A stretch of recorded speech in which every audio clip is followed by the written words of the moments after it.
He, however, appealed to the general public to disregard such allegations put against him, adding that the electoral umpire will keep on sensitizing and educating the general public on the importance of the beavers machine and their participation in the general elections.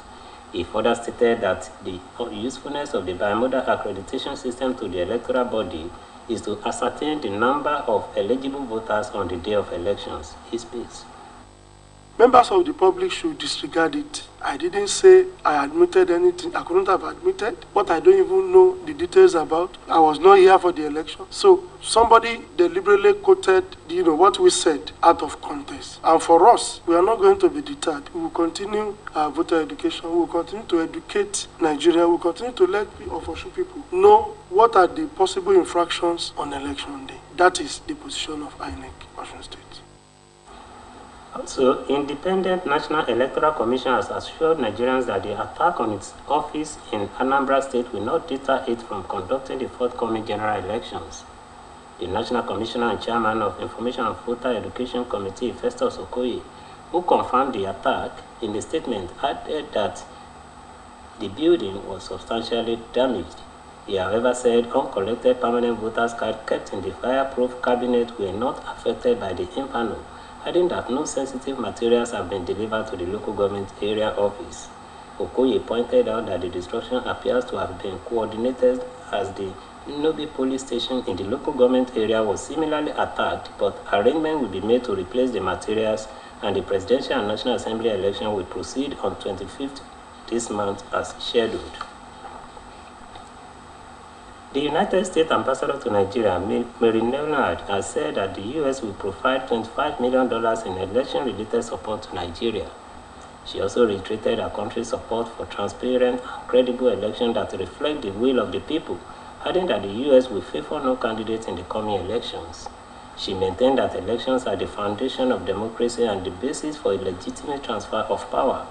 Leonard stated this during a one-day multi-stakeholder dialogue titled Nigeria's 2023 Election Fostering Youth Action for Peace and Stability in Abuja, organized by Building Blocks for Peace Foundation in collaboration with National Orientation Agency.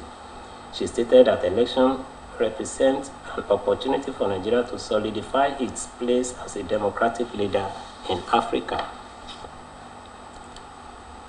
Appeal Court in Owerri has barred the Independent National Electoral Commission and the People's Democratic Party from going on to conduct a rerun primary election of the PDP for the Abombise Ngo-Okpala Federal Constituency of the state. An Abuja Federal High Court had last week cancelled the PDP primary election, which produced Albert Agulana as the winner, and ordered the rerun primary election within the next 14 days. Justice Rita Pemo, who heard the appeal filed by Uzoma Ugochukwu against PDP, INEC, Bede Eke, and Albert Agulana, ordered that the proposed rerun primary election be halted pending the hearing and determination of the applicant's appeal before the Supreme Court. Prominent religious leaders have advised Nigerians to get their permanent voters card and be ready to vote according to their conscience in the February 25th presidential election. Among them were the Sultan of Sokoto and the President General of Nigeria Supreme Council for Islamic Affairs, Alhaji Sahad Abubakar, and the President Christian Association of Nigeria, Archbishop Daniel Oko. The clerics spoke in Abuja at the 5th Annual Peace Conference and General Assembly of the Interfaith Dialogue Forum for Peace with the theme, Religion and Ethnicity, Safeguarding the 2023 General Elections. Abubakar, represented by the Director of Administration, NSCIA, Subairu Usman, urged the people not to be swayed by primordial sentiment but by their conscience. Oko, represented by Most Reverend Ibeno Fubara Manuel, also said despite the zero-tolerance stance of CAN on the issue of same-faith presidential ticket, Nigerians should listen to God and vote according to their conscience. The co-chairman of IDPF, Bishop Sunday Onoha, and Alhaji Kundisani urged political actors to stop any plot to manipulate the electoral process. With just weeks to the general elections, religious leaders have called on Nigerians to see the polls as a time of peace and not war. The clerics gave the advice at the Interfaith Peace Summit with the theme Prosecuting Peaceful Election, the Role of Faith Communities, organized in Abuja.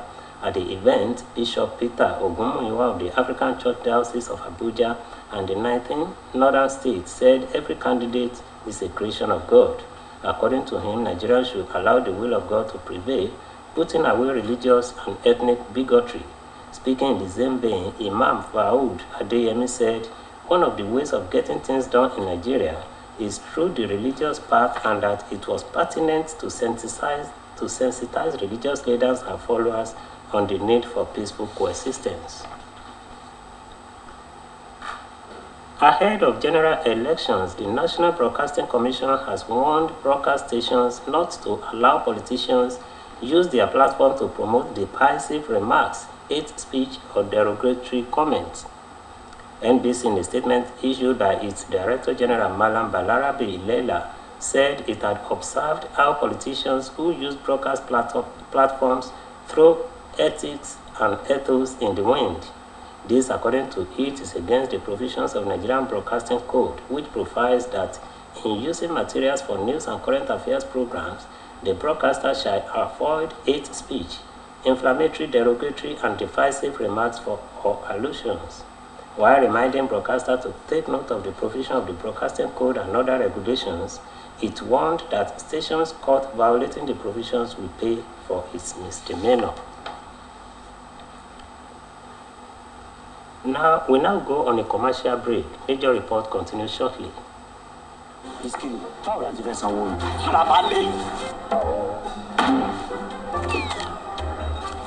1,000.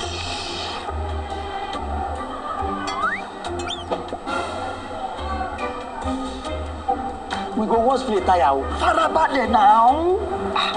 Madam, hello lówó wa. Brother, na 3,005. Màá fún yín ní owó pé káàdì Glo ẹlẹ́gbẹ̀rún 10,000. Oh yeah.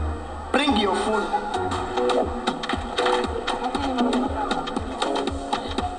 Ha! 10,000.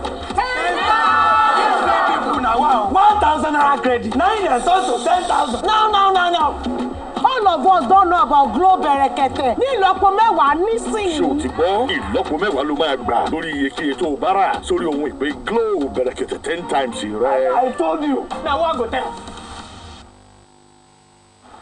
Welcome back. Ahead of the preparation for each free, reliable, credible, and acceptable 2023 population and housing census, the National Population Commission has organized a 13-day training for a special workforce and a 10-day training for facilitators in the state.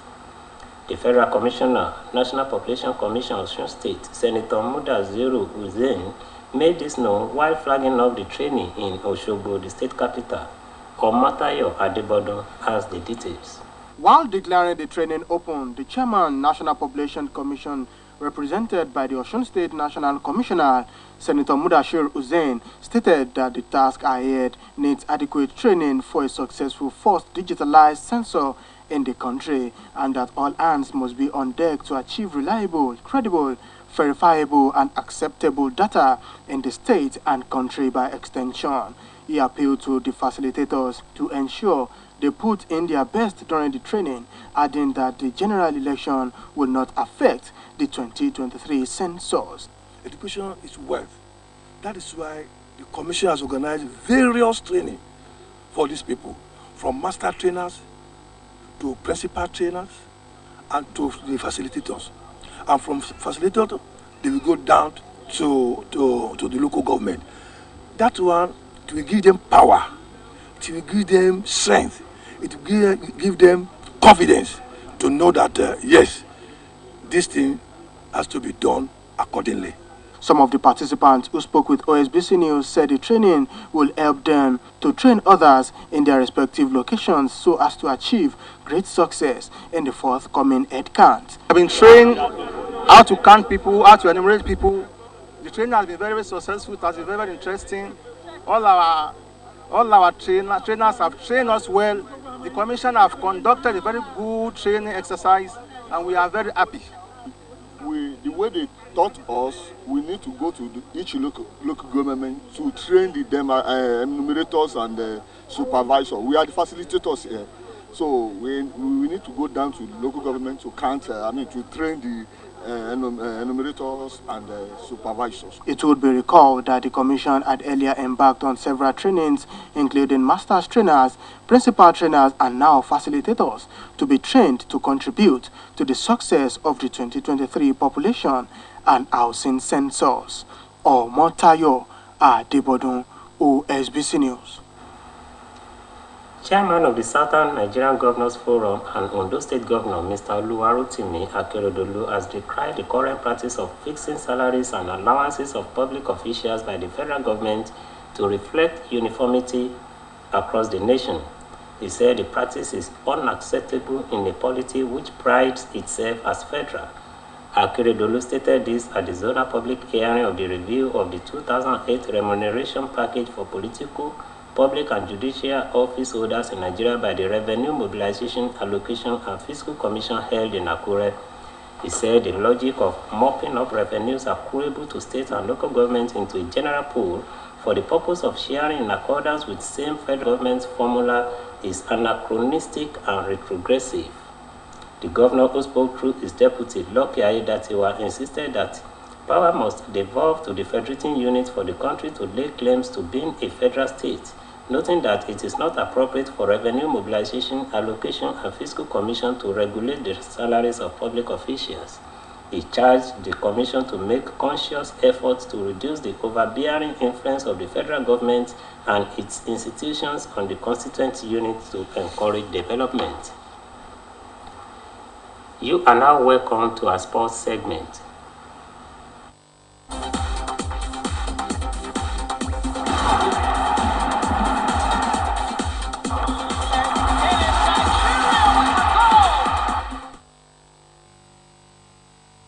The Golden Eaglets, Nduka Ubade, has expressed optimism that the Golden Eaglets will compete favorably at the 2023 Under-17 African Cup of Nations bid for Algeria from April 29th to May 19th. At the draw ceremony in Algiers, the Eaglets were drawn in Group B against Morocco, Zambia, and perennial rivals South Africa. Omatayo Adebodun has the details of this and more from the worlds of sport. Into the draw, Ubade said the Eaglets would stamp their authority on the forthcoming tournament. The 15th edition of the Under-17 African Cup of Nations is scheduled to take place from the 29th of April to 19th of May in Algeria, and will see the top 4 teams qualify for the FIFA Under-17 World Cup, which will be held in Peru from November 10th to December 2nd. The Eaglets qualified for the tournament after winning the Under-17 Waffle Bay Championship last year, where they defeated Burkina Faso 2-1 in the finals of the tournament held in Ivory Coast. Nigeria has won the Under-17 AFCON twice in 2001 and 2007, and the FIFA Under-17 World Cup 5 times in 1985, 1993, 2007, 2013, and 2015. Meanwhile, Nigeria's Quadri Aruna maintained the 14th position in the World Table Tennis ranking for January, which was released. The ranking meant Aruna still remains the best table tennis player in Africa, ahead of Egypt's Omar Azar, who is ranked 24th. This comes after the 34-year-old amassed only 4 points as the recent 2023 World Table Tennis contender in Doha, Qatar, after failing to qualify from the round of 32. In the women's category, Fatima Bello retained 64th position in the latest WTT ranking for women. She is currently Nigeria's highest-ranked table tennis player in the month under review and the 5th in Africa, behind Egyptian quartet of Dina Meshraf, Anna Goda, Marian Al-Odabi, and Joshua Elme. Nigerian Ofion Edem is placed 154th with 155 points, while our countrywoman Olufunke Oshonaike is Nigeria's 3rd best player and 159th in the world. In the meantime, France and Manchester United centre-back Raphael Varane has announced his retirement from international football. The 29-year-old, who won the World Cup in 2018, scored 5 goals in 93 appearances for his country after making his debut in 2013. The last of his caps was won in the 2022 World Cup finals, in which France were beaten by Argentina on penalty. Varane, who signed for Manchester United from Real Madrid in August 2021, is the latest Lesbian player to retire after the World Cup. Last month, Tottenham goalkeeper and captain Hugo Lloris stepped down 3 weeks after the finals, and Varane had been expected to take over the France captaincy from Hugo Lloris. Montayo Adebodun, Osbc News. Now moving to the foreign scene. Myanmar's National Defense and Security Council have agreed to extend the country's state of emergency by 6 months. Olubunmi Ajiboye-Agbola has the details of this and others from our foreign desk. Myanmar's National Defense and Security Council have agreed to extend the country's state of emergency by 6 months. According to reports, the postponement of elections is likely to delay the exercise against the junta's pledge to hold by August. Junta Chief Mig Aung Hlaing request to prolong the state of emergency declared when the generals toppled Aung San Suu Kyi's government in February 2021 was granted. Acting President Min Suu said sovereign power of the state has again been transferred to the commander-in-chief. The state of emergency was due to expire at the end of January, but the junta-stacked National Defense and Security Council met to discuss the state of the nation and concluded it has not returned to normalcy yet. Meanwhile, the military's information team said in a statement that the junta's opponents, including anti-coup People's Defense Forces and a shadow government dominated by lawmakers from Suu Kyi's party, had tried to seize state power by means of unrest and violence. The Philippines and the United States government have agreed to expand